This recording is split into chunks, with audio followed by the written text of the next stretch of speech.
Hey, everybody, it's Chris Mahan with another Lead to Teen podcast. Welcome back.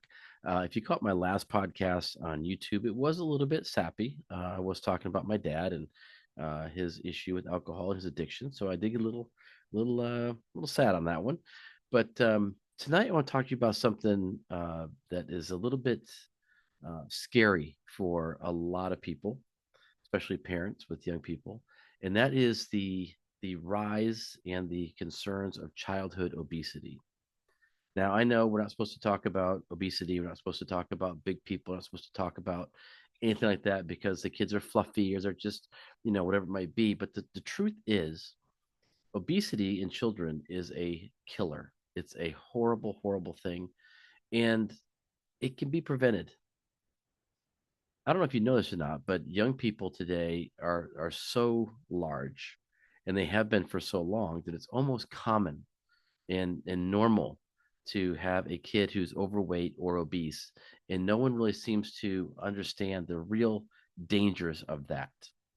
And in 1962, then President Kennedy, the uncle to our new health uh, secretary, RFK Jr., um, said that the fitness of the youth of a country dictates how that country's going to go. Basically, what he was saying in a nutshell is if your kids are soft and fat as a generation, our country is in a bad shape because these kids are going to grow up and be sick and not be able to be in the military and do the things that back in 1962 Kennedy believed they needed to be in good shape to do.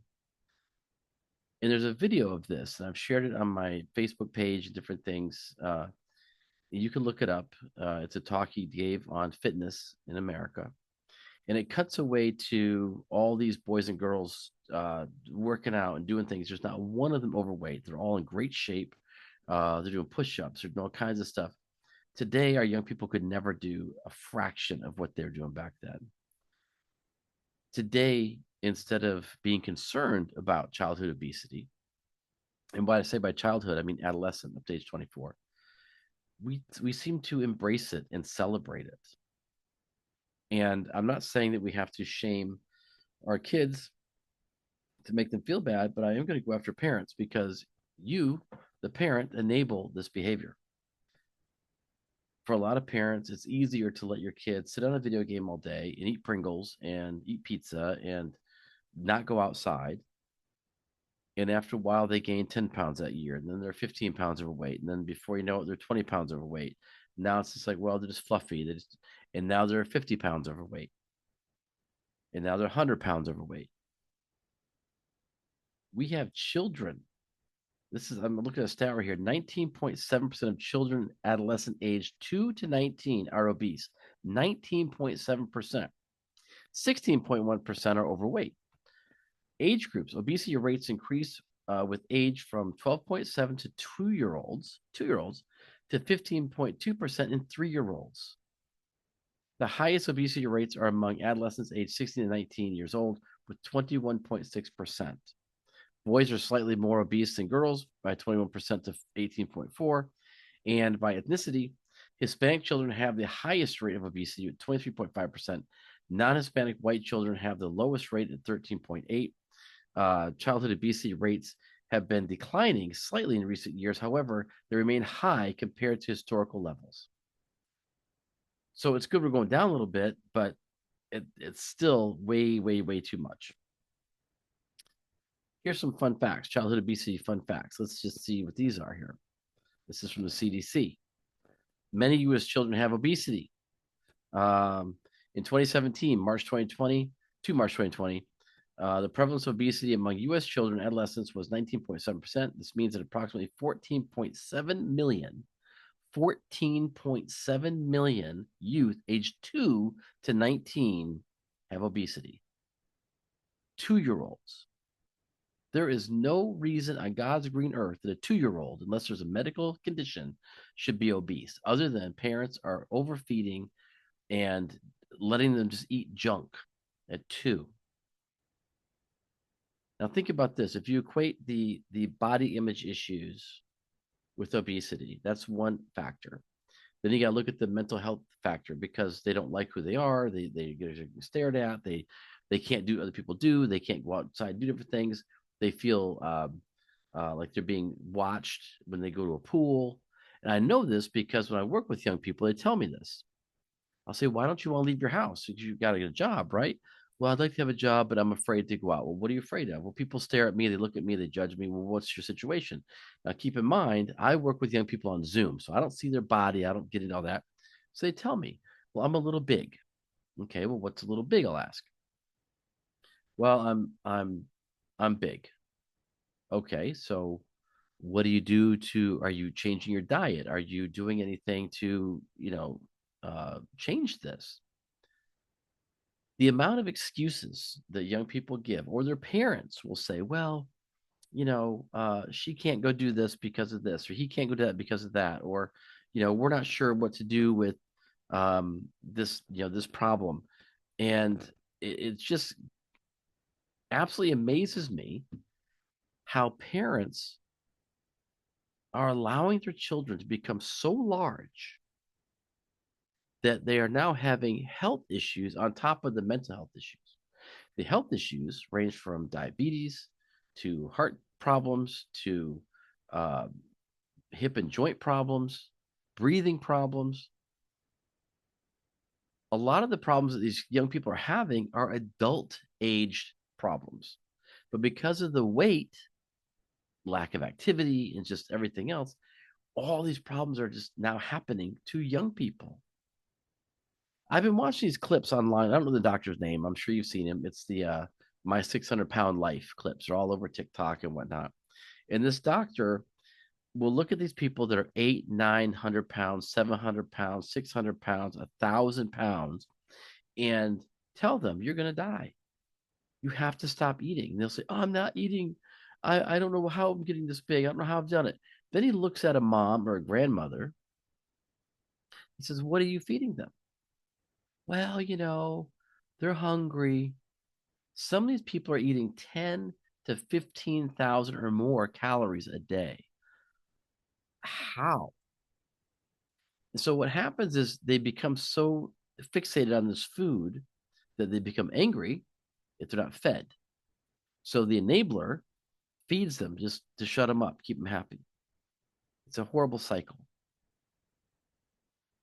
Before your kid becomes so large that they can't leave a bed, that they have to have a team of men come in with a double sized gurney or a triple sized wheelchair or an industrial scale. I saw this one today, an industrial scale. The kid was so heavy, he overcapacity. He was too big. They had to bring in another scale. He was 900 pounds at 26 years old. 26. They said at 13 he was 400 pounds at 13. Now I bring this up too because there's this whole video going around with this girl. I'm not going to mention her name. I've never heard her before. She's some rapper from Detroit or something, but she ordered a lift. You've seen these videos. She ordered a lift. The guy said, you can't fit in my car. You're too big. She's 500 pounds. I think she's like 5'2" or 5'3". She's 500 pounds. She claims that she could get in the car. He wouldn't put her in the car. He asked her to order a bigger car. So she's suing Lyft, and the guy lost his job over this. I'm not a lawyer, but as a contractor, he probably had every right to say, no, you can't get in my personal vehicle. You're too big. It was not a company car, but that's a legal issue. But then she has the audacity or the arrogance to go on the Breakfast Club, and they put her in a chair, and she can't fit. She physically, it's on video. She physically can't fit. And she says, is this all you got? Or don't you have a better chair? Someone says, well, what do you need? She says, I need a different chair. So they wheel over a section of the couch. And then she gets up. She says, that's what I'm talking about. Accommodations. And Charlemagne says, he's the host. He says, um, he goes by Charlemagne the God, but I'm not going to call anybody a God. He's not a God. But Charlemagne says, what do you mean an accommodation? He said, an accommodation. She said, yeah, I should be accommodated. He said, but we don't live in a world where everybody gets accommodated. It's not possible. And she says, yeah, but we should. This is the thinking of someone who's this large, that they should just have people bend over for them because of their bad choices. She's so big. They showed a clip of her on stage and she fell over. She was so big. She's 500 pounds. I don't know how old she is, but statistically speaking, she'll be lucky to make it to 30 if she's under 30. She'll be lucky to make it at 35 if she's under. She's it's insane. Then you look at someone like Jelly Roll or Izzo. I'm not a big Izzo fan, but Izzo apparently has lost a lot of weight. Now she was like just, oh, she's so great when she was big. Everyone thought she was the greatest thing. She's out there half naked, showing it all off, and it was not pretty. But I think she had a health scare. Someone said, "Look, if you don't get control of this, you're probably going to die." So she's been on a massive body transition journey. Jelly Roll has just lost, I think it's like 100. I think he said in the last video, like 136 or 140 pounds. He was over 500 pounds. So he's got this like it's like a fitness walk that he's trying to get other people at large to do. It's not a run, it's a walk, and you can do this thing. And the whole thing, he's trying to inspire people to lose weight. I commend the guy 100%, and he'll tell you, I just made bad choices. I just kept eating, and if we don't get a handle on this for our young people and make it a point to say, you know, being obese is not okay. You can get help. We can help you. We'll do fitness groups. We'll do whatever. Because what's happened is these kids that are using food as their coping mechanism, and now they're addicted to it. And the enabler is giving them, because it's almost like a symbiotic relationship kind of thing. It's kind of weird, but these parents allow this to happen.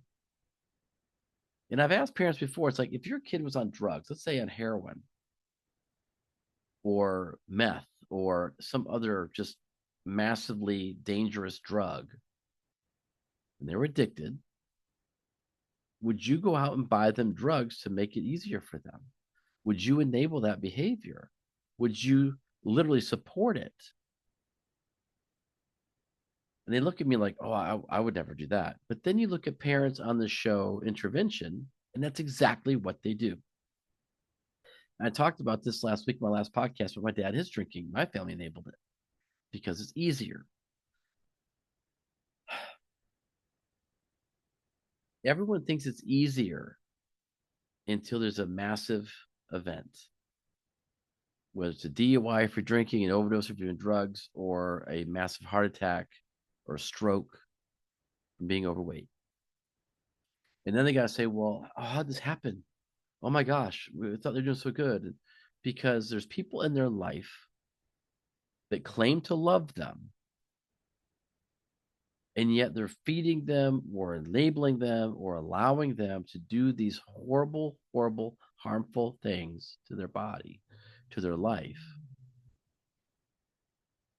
And it has to stop.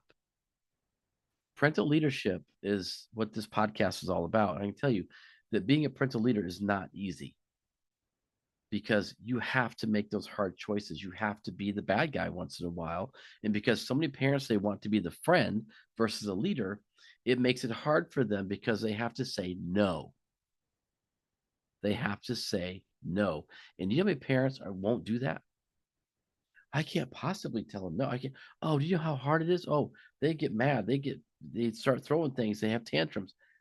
Let them have a tantrum. Stop allowing them to. Oh, this is my son. Oh, I'll text him. Stop allowing them. He's in the Marine Corps. So I should have taken it, actually. I'll call him right back. You have to say no as a parent sometimes. You have to look at the reality of the situation before your son or daughter is 600 or 700 pounds, before they are in such a horrible physical shape that they can't walk, that they can't bathe themselves. There was a clip the other day. It was so gross. This kid was He was a 26-year-old. He was the 1,000 pounder, and he literally pooped his pants. Well, he didn't have pants on his sheet over him. He pooped himself in this wheelchair, and his mother went over and cleaned him up. And it was just how pathetic. He's 26 years old. I talk about this when I was a football coach for the YMCA, flag football coach.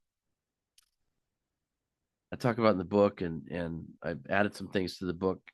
This is going to Audible very soon. It's getting it's a proof copy, but it's going to Audible. I'm sending off the file tomorrow, actually, and so in a couple of weeks, well, about a month and a half, that'll be on Audible.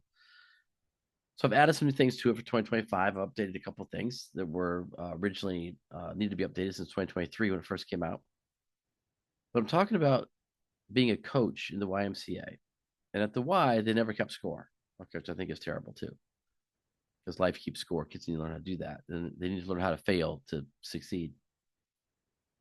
But I had kids that were 12, 11, 12, 13 years old who didn't know how to run. They'd never run before. They didn't know how to catch a football. They didn't know how to just play like kids. So I went to the organizers and said, "Hey, we got some serious issues here. Like, what the heck's going on?" And they were like, they're just here for fun. This just go out and have fun. Don't worry about it." I thought, but they paid to be here, so I'm going to coach them. I'm going to do things. We're going to run plays. We're going to actually, play football. And this was back in 2011. I feel like every year it just gets incrementally worse and worse and worse and worse. And what used to be abnormal is now more normal and more normal. Before you know it, our kids will never leave the house. Our kids won't even know what it's like to ride a bike.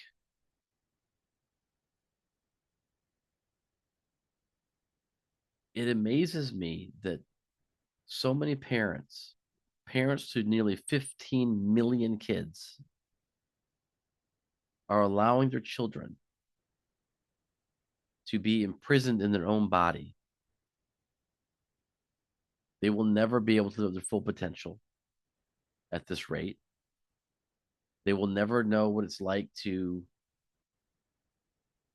breathe normally.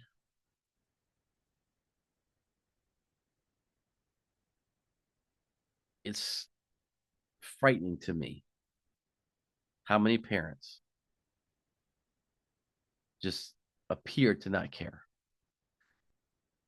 In their mind, it is caring. Enabling is not loving. I've said it a million times. I'll say it again. I'll stand behind it. Enabling is not loving. As the leader, as the parent, you have to teach them and show them how to do things. And if they're at that point where they're so large, or they're on that road to becoming so large, you have to stop it. Put your foot down, make rules, set boundaries. Don't give them money.